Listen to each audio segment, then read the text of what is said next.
Hello everyone, I'm Dr. Bellinga from the Facialteam Spain. I'm the Rhinoplasty specialist and the director of the Facial Plastic Surgery Department. Rhinoplasty is a surgical procedure which main goal is basically to modify or to change the size or the shape of the nose, but always keeping in mind the functional part.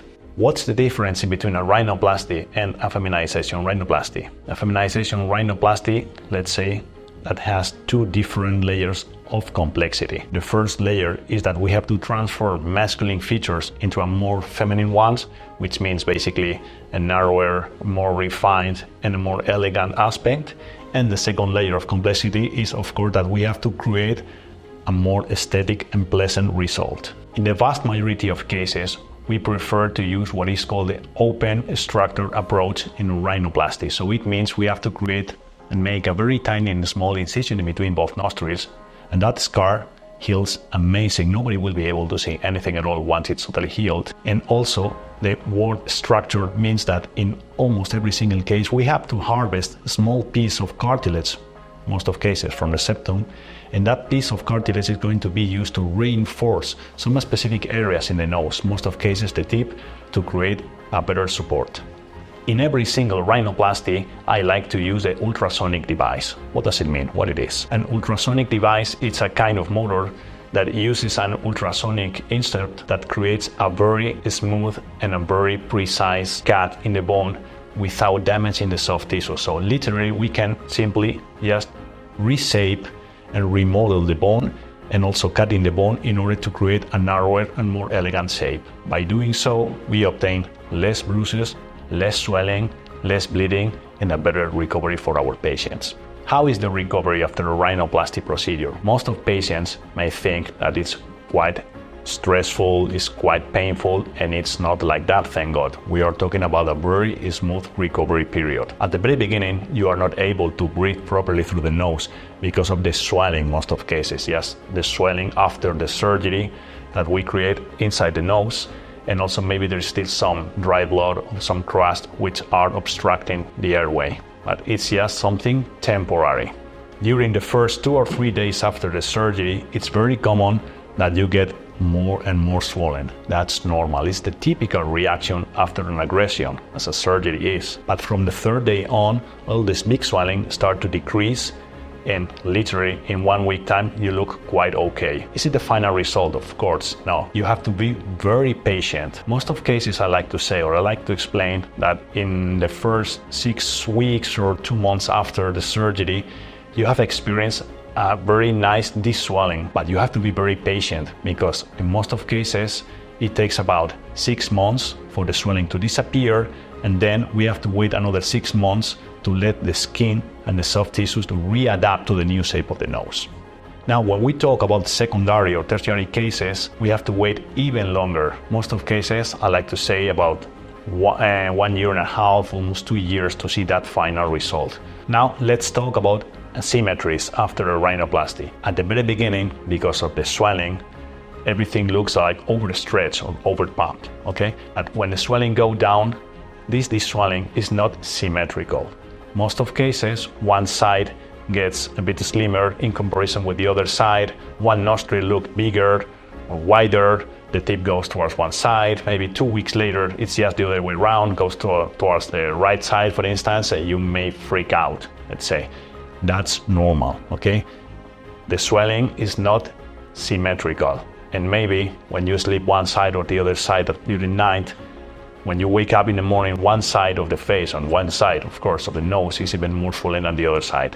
But don't panic again. As soon as you stand up and you're walking, everything becomes much more normal and equal. But at the very beginning, it's very common the first 2 or 3 months after the surgery that you may experience this kind of asymmetries. That's very common and very normal. What happens if I have a bad smell after the surgery? Well, this is a very common question. Most of cases, 3 or 4 weeks after the surgery, some patients may experience a kind of bad smell. Of course, you're not smelly, you're the only one who may smell that. It's just because of the resorption of the inner sutures we use, which are resorbable. Okay, so don't panic, just try to clean it as much as possible with some saline solution or some peroxide, and that's it. How should I take care about the incisions? The easiest way to do it is using a Q-tip with some peroxide or some Vaseline and trying to apply it in the areas where you had the incisions, the external one and also inside the nose. Now, taking care about the scar. For the external incision,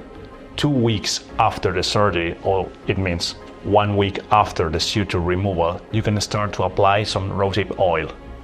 And 2 weeks later, you can start to use the silicone gel. It's very important that during the first 6 weeks after the surgery, you have to be very careful with your face and your nose. You have to avoid any impact in the face.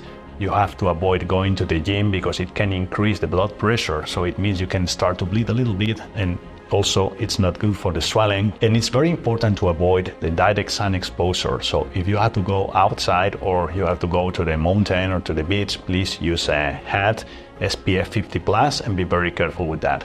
And now let's go with some post-op tips. The first one is talking about the bruises, okay? It's very common that you can have some bruises after the surgery, which is normal, and you can start to use maybe some arnica sticks and applying some gentle massage that will help a lot in order to diminish that swelling and that bruise. Another tip for the swelling is just basically try to avoid laying down in bed all day long. Of course, at the very beginning, it's very important to sit down and stand up as soon as possible in order to diminish the swelling.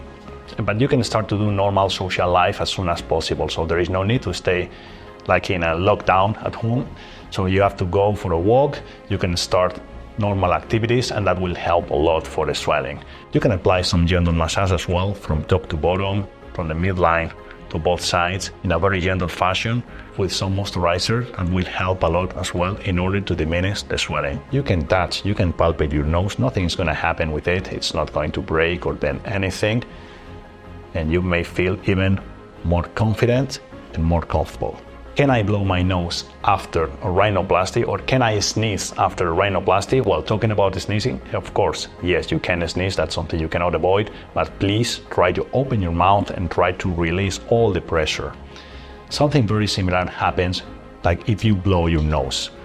Most of cases, the rhinoplasty in facial feminization surgery is also combined with the forehead surgery, and it's mandatory not to blow your nose, because if you're doing like this, you're introducing positive air pressure into the sinus, which has been already operated, and it can create an emphysema. So it means an accumulation of air inside the skin.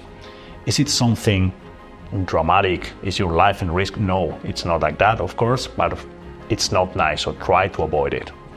If you have the need to clean your nose, instead of blowing, doing like this, you can do it in a very gentle fashion, first one side,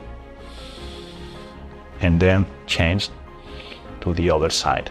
And of course, you can use as well some saline solution in order to inspirate it, and you can swallow it if you like, or you can spit it if you like. Can I use glasses after rhinoplasty? Well, this is a very, very common question. In most of cases, I like to say, please try to avoid using your glasses for the first 2 weeks after the surgery, and instead of that, if you are able to use your contacts, that's great.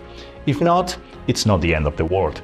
You can use your glasses, but keep in mind that maybe they are not going to fit that well basically during the first week, since you have your cast on top of you, and also because of the swelling. You may experience a kind of little extra discomfort or some little pain because of the weight on top of the nose, but nothing is going to happen actually. It's not going to break or bend anything.